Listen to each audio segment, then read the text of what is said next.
নাহমাদুহু ওয়া নুসাল্লি আলা রাসূলিহিল কারীম। সম্মানিত শ্রোতাবৃন্দ, এবার আপনাদের সামনে এসব চরমপন্থী লামাধাবী কুচক্রীদের আরেকটা কুচক্রান্তের নমুনা আমি তুলে ধরছি। সেটা হলো ডাক্তার জাকির নায়েকের এক বক্তব্যকে কেন্দ্র করে। আমি আশা করি আপনারা অবশ্যই অবগত আছেন যে ডাক্তার জাকির নায়েক একজন ডাক্তার। তিনি ডাক্তার হওয়ার জন্য মেডিকেল কলেজে নিয়মিত লেখাপড়া করা এবং সুযোগ্য ডাক্তারদের কাছে যথারীতি প্রশিক্ষণ গ্রহণ করার দরকার মনে করেছেন বলেই মেডিকেল কলেজে অধ্যয়ন করেছেন। কিন্তু কোরআন হাদিস শিক্ষার বেলায় না কোনো প্রাতিষ্ঠানিক লেখাপড়ার দরকার মনে করেছেন, না কোনো আলিমের কাছে শিকার দরকার মনে করেছেন, বরং তিনি নিজেই কোরআন হাদিসের জ্ঞানে পণ্ডিত সাজার চেষ্টা করেছেন। আর এর অনিবার্য পরিণতি যা হবার তাই হয়েছে। অর্থাৎ তিনি কোরআন হাদিসের সহি জ্ঞান পাবেন দূরের কথা, পবিত্র কোরআনের সহি তিলাওয়াতটুকুও শিখতে পারেননি। কিন্তু মাযহাবের বিরুদ্ধে বিশুদ্ধার করার বেলায় খুবই পটু। তাই লামাযহাবীরা তাকে লুফে নিয়েছে। সুতরাং লামাযহাবীদের মধ্যে জাকির নায়েকের অন্ধভক্তির অভাব নাই। অন্ধভক্তরা তার বিভ্রান্তিকর বক্তব্যগুলিকে সমাজে প্রচার প্রসারের উদ্দেশ্যে ইলেকট্রনিক্স মিডিয়ার পাশাপাশি প্রিন্ট মিডিয়াকেও ব্যবহার করে যাচ্ছে। এ পর্যায়ে তারা জাকির নায়েক লেকচার সমগ্র নামে তার বক্তৃতা সংকলন প্রকাশ করেছে। এসব লেকচার সমগ্র নামক গ্রন্থে নায়েকের হুবহু বক্তব্য চাপা হচ্ছে, না কোনো রকমের রদবদল হয়ে যাচ্ছে, তা সতর্কতার সাথে তদন্ত করার দায়িত্ব আপনারাই বলুন। যদি কোনো রদবদল ঘটে যায় তাহলে এর জন্য এর পাঠকরা দায়ী, না তার অন্ধভক্ত প্রকাশকরা দায়ী? এখানে এসেও প্রকাশকদের দায়ভারটা আমার গাড়ে চাপাবার চক্রান্তটা তারা কিভাবে করেছে লক্ষ্য করুন। জাকির নায়েকের উক্ত লেকচার সমগ্রে উল্লেখ আছে যে নায়েক ডাক্তার উইলিয়াম ক্যাম্বেলের সাথে এক বিতর্কে জড়িয়েছিলেন। তখন ডাক্তার ক্যাম্বেল পবিত্র কোরআনের বিরুদ্ধে ব্যাকরণগত ভুলের অভিযোগ তুলেন এভাবে যে হযরত নূহ আলাইহিস সালামের জাতির কাছে একজন মাত্র রসুল অর্থাৎ হযরত নূহকেই পাঠানো হয়েছিল, আর তারা তাকে প্রত্যাখ্যান করেছিল। তাই কোরআনের বলা উচিত ছিল নূহ আলাইহিস সালামের জাতির লোকেরা রাসূলকে প্রত্যাখ্যান করেছিল, কিন্তু এখানে কোরআন বলে তারা রাসূলদের প্রত্যাখ্যান করেছিল। এখানে রাসূলদের বলা ঠিক হয়নি। এটা ছিল খ্রিস্টান ডাক্তার ক্যাম্বেল এর অভিযোগ। এ অভিযোগের জবাবে নায়েক সাহেব কি বলেছিলেন তা তার ভক্তরাই প্রকাশ করেছে লেকচার সমগ্র নামক গ্রন্থে। উক্ত গ্রন্থের প্রথম খণ্ডের 512 নম্বর পৃষ্ঠায় আপনারা একটু লক্ষ্য করুন। ডাক্তার জাকির নায়েকের বক্তব্য তার অন্ধভক্তরা যে প্রকাশ করেছে, এই বক্তব্য সংকলনের প্রথম খণ্ডের 512 নম্বর পৃষ্ঠায় যে জাকির নায়েকের যে জবাব ছাপা হয়েছে তার শুরুতেই বলা হয়েছে, আমি আপনাদের সাথে একমত যে এটা ভুল হতে পারে।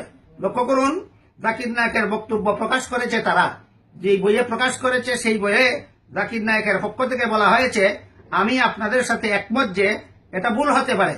আর আমার আপত্তি ছিল এখানেই, কারণ জবাবের পরবর্তী অংশে নায়েক কোরআনকে নির্ভুল সাব্যস্ত করার যত চেষ্টাই করেন না কেন তার আগেই স্বীকার করে নিয়েছেন যে এটা ভুল হতে পারে। তাই আমি আমার বিভিন্ন বক্তব্যে এর প্রতিবাদ করেছি। এবার তার অন্ধভক্তরা আমার বিরুদ্ধে প্রচারণা চালাচ্ছে যে জাকির নায়েক তার বক্তব্যে এ ভুল স্বীকার করেননি, বরং আমি তার বিরুদ্ধে ভুল স্বীকারের মিথ্যা অভিযোগ দিচ্ছি। চিন্তা করে দেখুন চক্রান্ত আর লুকোচুরির শেষ কোথায়। আমি যা বলেছি তা তার ভক্তদের প্রকাশিত গ্রন্থ দেখেই বলেছি। এটা গ্রন্থ দেখেই বলেছি যা পাঠকদের হাতে বিদ্যমান আছে এবং তারা কখনো এটা মুছে ফেলতে পারবে না। হ্যাঁ, জাকির নায়েক যদি আসলেই এ ভুল স্বীকার না করে থাকেন তাহলে গ্রন্থটা ছাপার সময় তা তদন্ত করা কি আমার দায়িত্ব ছিল, না তার অন্ধভক্তদের দায়িত্ব ছিল? আপনারাই বলুন।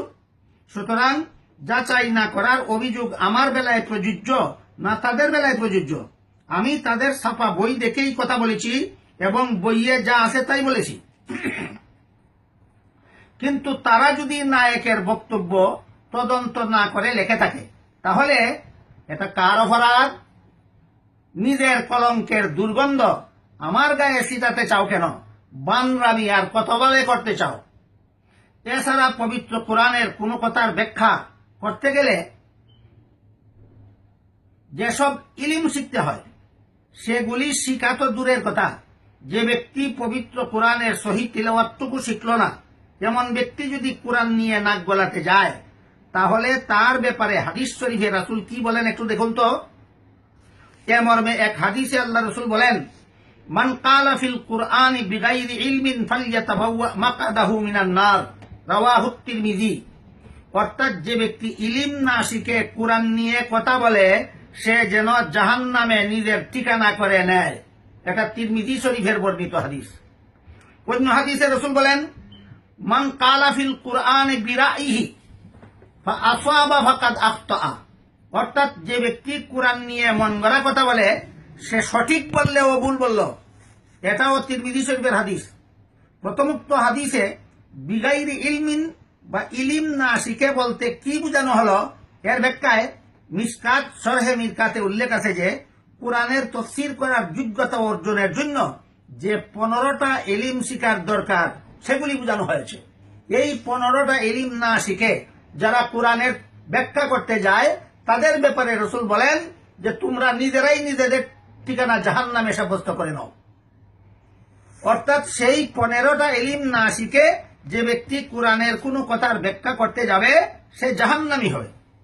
আর শেষোক্ত হাদিসে কোরআন নিয়ে মন গড়া কথা বলতে কি বোঝানো হয়েছে এর ব্যাখ্যায়ও উক্ত গ্রন্থে উল্লেখ রয়েছে যে সেই এলিমগুলি অর্জন না করে যারা কোরআনে কোনো শব্দ বা অর্থ নিয়ে মন্তব্য করে সেই ব্যক্তি কোরআনের মন গড়া ব্যাখ্যা করে। এমন ব্যক্তির মন্তব্য অগত্যা সঠিক হয়ে গেলেও শরীয়তের বিধান মতে সে ভুল বলার অপরাধী সাব্যস্ত হবে। এখানে উল্লেখ করা অনাবশ্যক যে আমি যদি বলতাম জাকির নায়েক সেসব ইলিম না শিখার কারণে কোরআনে তার সঠিক বক্তব্য ভুলগণ্য হবে, তাহলে তার অন্ধভক্তরা আমার বিরুদ্ধে প্রতিবাদের ঝড় তুলে দিত। আর অসভ্য গালিগালাজ তো পূর্ব থেকে চালুই আছে। কিন্তু এমন মূর্খ ব্যক্তি কোরআন নিয়ে সঠিক মন্তব্য করলেও তা ভুলই গণ্য হবে, কথাটা তো স্বয়ং রাসূল বলেছেন। রাসূল কেন এমন কথা বললেন এ প্রশ্নের জবাব দেওয়া একা আমার দায়িত্ব নয়, কারণ তিনি একা আমার রসুল নন, বরং তিনি তো এ সমস্ত মূর্খ লামাযহাবীদেরও রসুল। তাই তারা আগে বলুক রসুল কেন এ কথাটা বললেন। আরেক কুচক্রী জাকির নায়েকের ভুল স্বীকার প্রসঙ্গে নিজেদের ভুল ঢেকে রাখার কুমতলবে পাল্টা আমাকে দোষারোপ করে বলে যে আমরা নাকি এভাবেই ফতোয়া দিয়ে মানুষকে প্রকৃত ইসলাম থেকে দূরে সরিয়ে রাখি। এদের ইত্রামির কোন সীমা আছে কিনা দেখুন। এ গণ্ড মূর্খটা তো ফতোয়া কাকে বলে তাই জানে না। তারা লিখেছে জাকির নায়েক কোরআনের ভুল স্বীকার করেছেন, তাই আমি করেছি এর প্রতিবাদ। এটার নাম কি ফতোয়া? নিজেদের গণ্ড মূর্খতার পরিচয় আর কতভাবে দিবে? এসব গণ্ড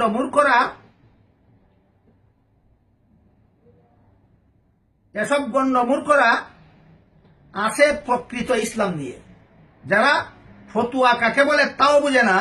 এইরকম গণ্ড মূর্খরা নাকি আছে প্রকৃত ইসলাম নিয়ে।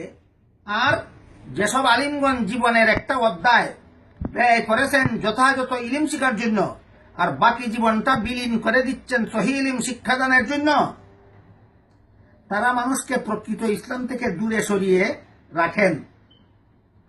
এমন ইত্রামি কথা বলতে পারে কত বড় বেয়াদব হলে তাও আপনারা চিন্তা করে দেখুন। আল্লাহ এসব বদ্দিনের খপ্পর থেকে সরল মুসলমানদের ইমান আমল হেফাজত করুন। আমিন। ওয়া আখিরু দাওয়ানা আনিল হামদুলিল্লাহি রাব্বিল আলামিন।